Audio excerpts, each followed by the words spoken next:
ya. Tapi ada salah satu klub Barcelona ya, sempat di kepemimpinan era Presiden John Laporta-nya, mereka justru ya yang biasanya sponsor itu yang memberikan duit ke mereka karena sudah menaruh dia punya logo di jersey dengan klub sebesar Barcelona. Kalau Barcelona justru membayar tuh UNICEF ya untuk ada di jersey-nya mereka.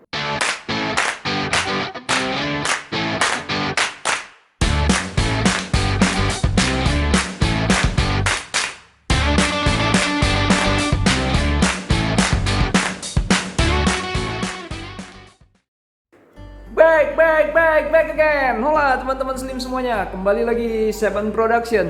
Baik teman-teman, kali ini kita akan ngebahas tentang bagaimana mempelajari kampus besar. Kenapa mereka tetap menjadi kampus besar dan diseganin, ya, bahkan menjadi kampus yang sangat-sangat maju tuh, ya.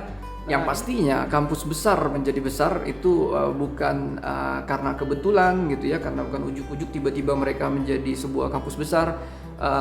Kita harus sepakat bahwa mereka memang mempersiapkan, memang mereka berjuang ya sampai menjadi sebesar sekarang. Dan menurut pendapat gue, sekali lagi di zaman yang sudah serba teknologi ini bukan berarti ukurannya adalah waktu. Jadi kampus yang besar, kampus yang bagus atau maju tadi identik bahwa mereka adalah kampus-kampus yang harus sudah punya jam terbang ya, masa berdirinya sudah puluhan tahun bahkan ratusan gitu ya. Menurut pendapat gue tidak seperti itu cara berpikirnya. Justru kampus besar bisa saja kampus yang memang dia baru berdiri berapa lama gitu ya, baru berapa lama karena memang mereka mengetahui bagaimana pola dan kunci-kuncinya untuk menuju sukses. Nah ini yang membuat mereka menjadi lebih cepat lagi ya. Ditambah lagi juga menurut pendapat gua mereka punya semacam panduan yang jelas untuk menjadi yang terbaik tuh. Nah seperti kita ketahui bersama bahwa memang di zaman yang sudah serba teknologi ini bahkan banyak perusahaan-perusahaan ya, kita bisa jadikan ambil contoh nih, memang tidak kampus gitu ya, banyak perusahaan-perusahaan yang besar justru bangkrut ya, justru bangkrut. Jadi kemajuan teknologi itu bisa dengan sangat cepat membuat sesuatu menjadi besar dan bisa juga membuat yang besar menjadi hancur, bahkan tidak ada lagi alias bangkrut atau sudah tutup gitu. Jadi ya kita coba untuk pelajari, kita akan coba kenali seperti apa pola-polanya yang pastinya. Nah ini akan menjadi penting karena menurut pendapat gua ketika kita mampu menganalisanya dan kita berhasil menemukan kesimpulan-kesimpulannya, ini akan membekali juga kita sebagai pribadi. Artinya pola untuk sebuah pola organisasi atau kampus besar ini bisa kita pakai dan kita tiru untuk pola di mimpi atau cita-cita kita sendiri seperti itu. Nah penting juga buat teman-teman mahasiswa sebenarnya mengetahui ini. Artinya dengan cara seperti itu mereka belajar tuh bagaimana berpikir ya secara kritis, bagaimana berpikir untuk menganalisa dan mengambil kesimpulan terhadap satu hal yang mereka sedang teliti. Inilah pemikiran dan hasil analisa gua dan semoga sharing ini bisa bermanfaat buat teman-teman semuanya. Seperti apa teman-teman pembahasannya? Tapi terlebih dahulu jangan lupa juga untuk menekan tombol subscribe, share, like, dan komennya. Seperti apa pembahasannya? Check it out!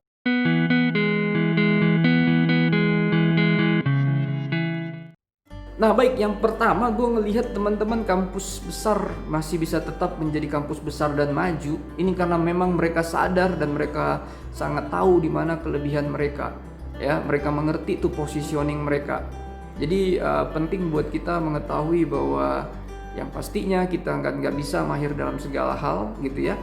Yang gue mau katakan di sini adalah hampir sama nih kalau kita memisalkan dengan beberapa kampus-kampus hebat di dunia atau di Indonesia.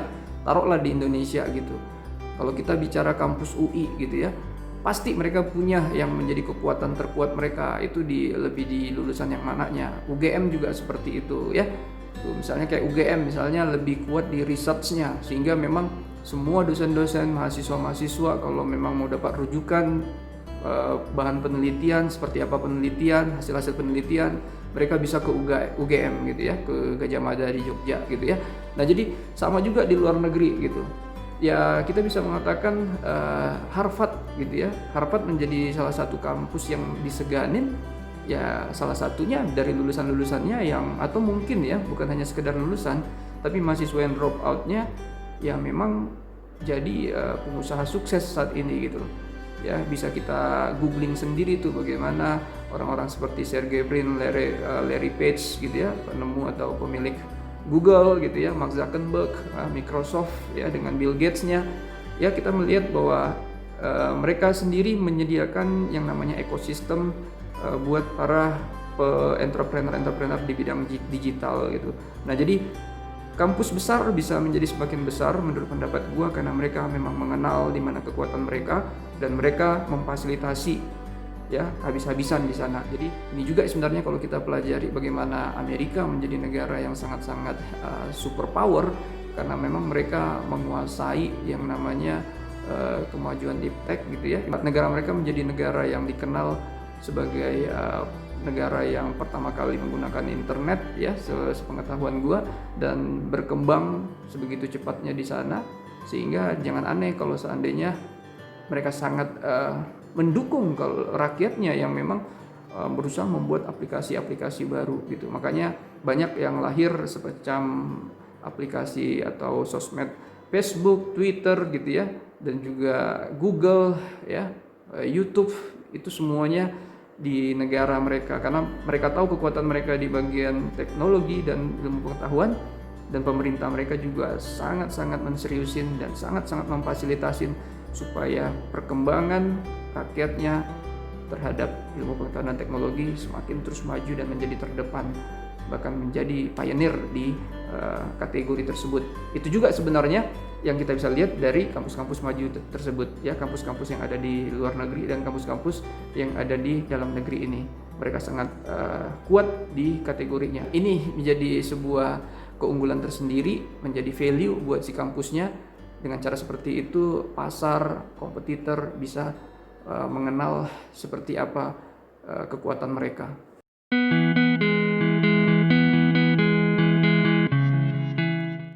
Nah berikutnya gue membaca pada akhirnya gue bisa memastikan mereka menjadi besar karena mereka memilih teman kolaborasi yang tepat. Artinya mereka memperluas link jaringan mereka tuh ya.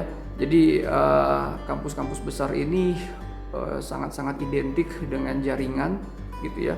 Mereka bekerja sama dengan luar negeri, baik itu kampus-kampus luar negeri atau perusahaan-perusahaan luar negeri ya, saling menguntungkan pastinya. Dan dengan cara seperti itu mereka menjadi lebih dikenal ya. Jadi dengan berkenalan dengan partner yang tepat, mereka juga sebenarnya mempromosikan diri mereka. Dalam poin ini sebenarnya penting sekali bahwa kampus-kampus tersebut dia paham bahwa dia sangat memilih ya. Partner kolaborasinya ini harus benar-benar win-win solution, dalam arti dia bisa membantu menaikkan keuntungan atau pamor dari partnernya dan juga dia ya mendapatkan hal yang sama tuh dari partnernya. Nah ini harus diperhatikan karena ada begitu juga banyak kampus-kampus yang pada akhirnya gue ngelihat mereka biasa aja berkembangnya ya, karena memang mereka kolaborasi tapi kolaborasinya tuh yang sifatnya tidak menaikkan mereka punya value. Jadi penting buat kampus-kampus juga berpikir nih ke arah hal ini gitu. Ini gue kasih contoh yang sedikit melebar, tapi menurut pendapat gue ini bagus juga untuk dijadikan contoh ya. Sama seperti kayak klub sepak bola gitu. Klub sepak bola biasanya pada umumnya bahkan hampir semua saat ini mereka akan bekerja sama dengan perusahaan-perusahaan yang mau beriklan di jersey mereka tuh ya. Tapi ada salah satu klub Barcelona ya, sempat di kepemimpinan era Presiden John Laporta-nya, mereka justru ya yang biasanya sponsor itu yang memberikan duit ke mereka karena sudah menaruh dia punya logo di jersey dengan klub sebesar Barcelona. Kalau Barcelona justru membayar tuh UNICEF ya untuk ada di jersey-nya mereka ya. Dengan cara seperti itu dia memperkenalkan kepada dunia bahwa mereka sangat mendukung ya. Kalau UNICEF kan lebih fokus kepada anak-anak tuh. Nah, jadi mereka sebagai klub yang punya filosofi lebih daripada sekedar sebuah klub. Jadi tidak hanya sekedar klub, mereka juga punya value-value lain yang mereka penting untuk kenalkan dan mereka memilih UNICEF sebagai partner kerjanya. Bahkan mereka mengeluarkan duit untuk donasi juga kepada UNICEF-nya. Ya, itu sebuah hal yang sangat-sangat bagus, bahkan jadi dianggap mulia tuh buat pecinta-pecinta sepak bola. Nah, ini hanya contoh yang menurut pendapat gua bisa kampus lakukan juga, supaya lebih dengan mereka kolaborasi itu menekankan bahwa mereka punya yang namanya kelebihan, mereka punya yang namanya positioning untuk dikenal oleh pasar atau pesaing-pesaing mereka.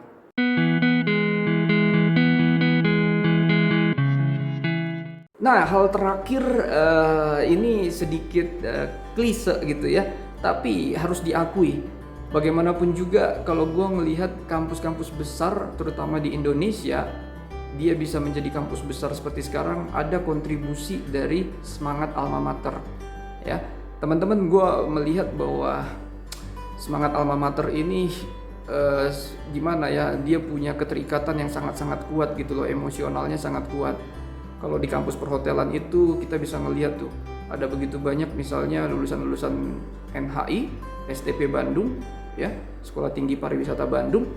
Ya, setiap lulusannya akan mudah diterima pekerjaan di hotel-hotel atau di kapal-kapal pesiar karena memang ya ternyata orang-orang yang menduduki posisi penting di hotel atau di kapal pesiar tersebut, di perusahaan tersebut adalah lulusannya, alumninya. Jadi tidak jarang juga kita dengar mereka akan bertanya tuh, oh kamu lulusan NHI juga atau STP Bandung juga, angkatan berapa? Ya, semangat alma mater itu melekat begitu kuat. Dengan cara mahasiswa lulusan langsung diterima di sebuah perusahaan, berarti keterserapan lulusan-lulusan sebuah perguruan tinggi tersebut akan baik gitu ya, akan baik, dan dengan cara seperti itu kampusnya akan menjadi lebih maju lagi. Secara pelaporannya juga atau nanti di akreditasi, wow, kumnya nilainya akan bagus dalam hal lulusan-lulusannya.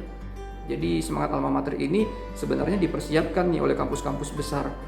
Ya, bagaimana mereka punya kegiatan-kegiatan antar mahasiswanya, juga kegiatan-kegiatan dosen dan mahasiswanya, serta mempunyai semacam ikatan-ikatan alumni, dan ikatan-ikatan alumni ini pun tidak hanya sekedar ada begitu saja, tapi juga kegiatannya jelas konsisten seperti itu ya, dan yang pastinya bermanfaat buat anggota-anggotanya. Bahkan ada juga ikatan orang tua mahasiswanya ya. Jadi kita mengerti kehidupan seperti sekarang yang serba teknologi, semuanya begitu cepat berubah, kita butuh tuh yang semacam namanya komunitas-komunitas.